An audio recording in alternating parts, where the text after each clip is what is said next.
À l'arrivée de l'OTAN, qui apportait l'indépendance et leur version de la démocratie à travers Barack Obama et M. Sarkozy, ils ont complètement détruit et anéanti ce pays qui fleurissait manifestement avant leur présence. La personne qui dirige ce groupe des Syriens aujourd'hui est une personne qui avait été placée sur la liste des terroristes. Et sur sa tête, il y avait un prix de 10 millions de dollars pour prendre sa tête. Mais aujourd'hui, on a vu une délégation venant de la Grande-Bretagne venir le rencontrer. Donc le monsieur, d'office, il a changé. Ce n'est plus un terroriste, un extrémiste. C'est un collaborateur, ou presque un collaborateur futur des Américains. Alors, si vous êtes la Russie dans ces conditions, vous êtes attaqué par tout le monde, pas seulement attaqué par tout le monde, vous êtes bloqué de partout. Comment faites-vous? Vous aviez comme allié Bachar al-Assad pendant longtemps pour garder une position en Méditerranée, moyennant les bases militaires installées de Imin et de Tourba. Qu'est-ce que vous faites? Puisque maintenant, évidemment, Bachar al-Assad ne plus. Les Américains et les Anglais font de leur mieux pour être en collaboration avec le nouveau pouvoir en Syrie. Pendant que la Russie et ses Syriens se respectent mutuellement, manifestement. Pourquoi? Parce que ces derniers n'ont pas touché les bases militaires russes situées en Syrie. La Russie est sous pression. Comment faites-vous dans votre guerre existentielle? Salut à tous les amis, c'est Jurek. Beaucoup de plaisir. Merci infiniment de venir encore une fois. Vous êtes très appréciés. YouTube nous dit que beaucoup parmi vous n'êtes pas abonnés, vous nous suivez, mais vous n'êtes pas abonnés. Faites-le s'il vous plaît. Abonnez-vous. Cliquez sur s'abonner. Ça ne vous coûte rien, ça nous fait du bien. Ok? C'est fait? Génial. Alors, des enquêteurs open source viennent d'examiner les images satellites suivies des trafics aériens en ligne. Ils viennent de confirmer qu'il y a un mouvement très important des Russes depuis leurs deux bases en Syrie, bougeant ainsi vers la Libye. C'est-à-dire, les Russes sont en train de plier bagages, quittant leur base syrienne pour aller s'installer en Libye. Je vous rappelle que les Russes ont deux bases principales en Russie. Il y a la base navale pour garder une présence et une force dans la Méditerranée. Question de l'intimider un peu les Européens, vous voyez un peu. Ils ne doivent pas trop être à l'aise. La Russie est un grand pays. Okay? Ce grand pays n'a pas beaucoup d'entrée dans cette zone, ce périmètre européen. En tout cas, les eaux de l'autre côté, dans les Baltiques, c'est très dangereux, très bizarre. Il est donc important d'avoir une situation, une position qui leur permette d'atteindre la Méditerranée facilement. C'est un show de force. Et malheureusement pour eux, avec la tombée de Bachar al-Assad, ils ne savaient pas tout à fait ce qui se passerait avec les nouveaux. On ne sait pas comment les appeler, les rebelles ou pas. Le nouveau groupe des gens au pouvoir. Alors, ces deux bases militaires, je vous rappelle, n'ont pas été touchées, n'ont pas été attaquées par ces nouvelles forces en Syrie. Il y a donc une négociation entre les Russes et ces derniers. Mais les Russes ont besoin de ces bases. Pourquoi? La base militaire navale est importante pour la circulation, le contrôle de la Méditerranée, une présence russe forte.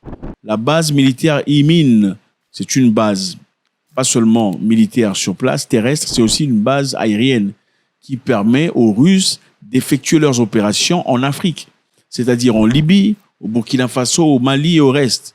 C'est à partir de cette base, parce qu'il est important que la Russie soit présente. Et c'est la seule base la plus proche de l'Europe. Ce sont des bases très importantes et cruciales pour leur opération.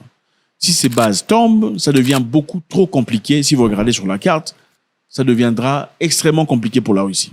Au départ, on pensait qu'il y avait un agrément, un accord, une attente entre les Russes et ces gens. Mais manifestement, d'après ce qu'on voit à travers les satellites, il y a des choses qui se passent. Alors, qu'est-ce qui se passe?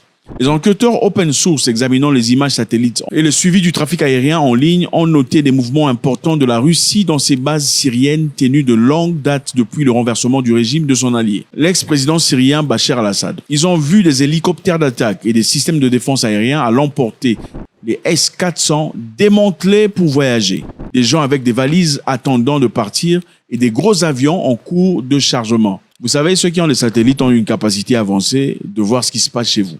On peut facilement voir ce qui se passe chez vous à travers les satellites qui sont en train de planer. Les Américains, les Anglais et le reste. Alors, ils ont regardé et ont remarqué que les Russes étaient en train de démanteler leur système de défense, des S-400 et beaucoup d'autres choses. Et les gens sont stationnés aux aéroports en train de s'apprêter pour s'en aller. Les navires de la marine russe ont quitté leur port syrien le 11 décembre, 2 jours avant la chute de Bachar al-Assad. Donc, comme ils ne savaient pas tout à fait ce qui se passerait, évidemment, vous ne restez pas là en attente de voir si on va vous couper la tête ou pas. Ils se sont retirés dans un coin, question de voir un peu à distance. s'il y a une négociation probable ou pas entre la Russie et la Syrie.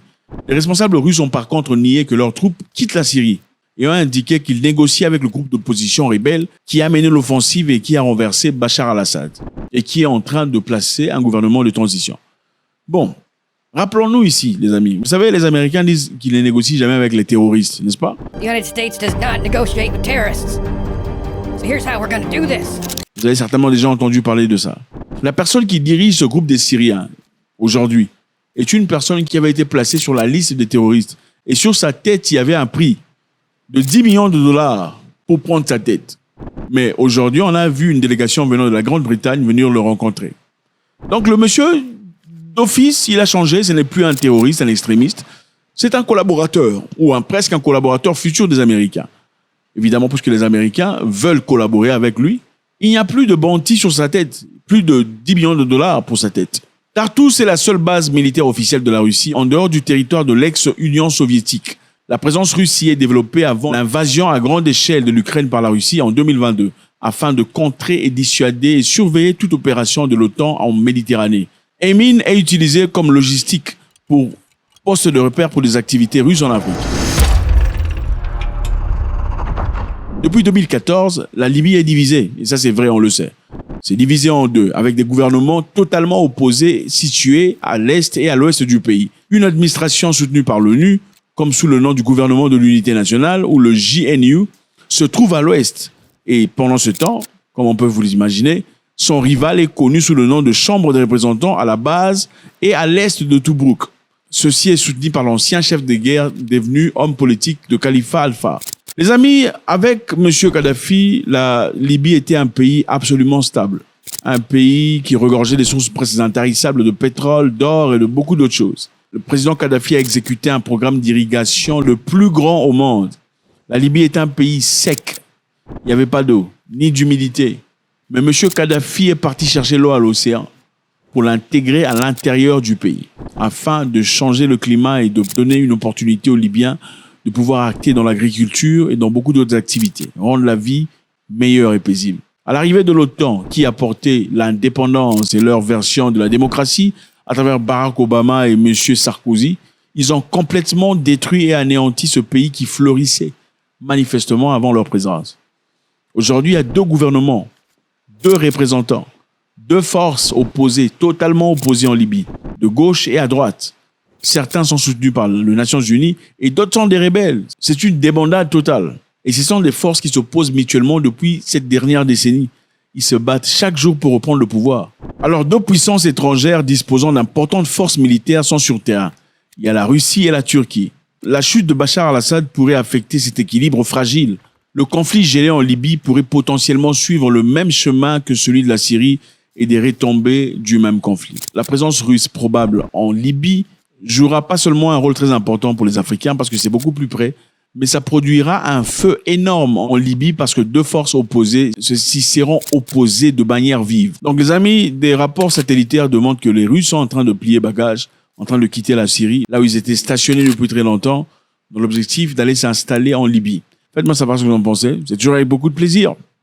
God bless.